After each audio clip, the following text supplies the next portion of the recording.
POCSO case నమోదైన దగ్గర నుంచి తప్పుల మీద తప్పులు మళ్ళీ చేసిండు సంజయ్.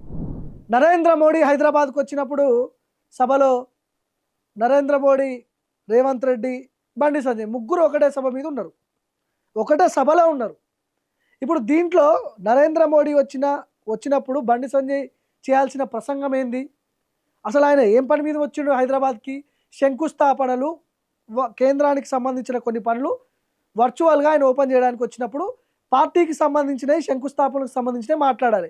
అంతేగాని నా కొడుకు తప్పు చేయలేదన్నా, నేను మాట్లాడలేదన్నా, నేను టైం ఇవ్వలేదన్నా, కొంతమంది కుట్రలు చేస్తున్నారు నా మీద రాజకీయంగాని, ఈ మాటలు అవసరం లేదు తెలంగాణ ప్రజలకి.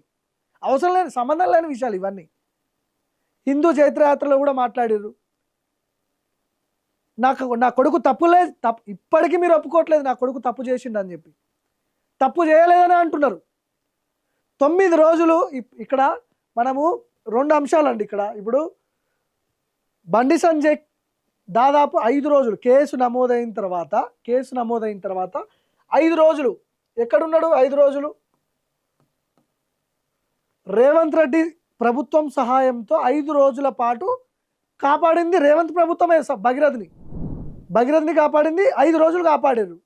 మళ్ళీ నేనే సరెండర్ చేసిన అని చెప్పి బండి సంజయ్ కుమార్ అంటారు. ఈడ ఎవరి ఫెయిల్యూర్ ఉంది మరి? రేవంత్ రెడ్డి ఫెయిల్యూర్ లేదా? తెలంగాణ పోలీసుల ఫెయిల్యూర్ లేదా?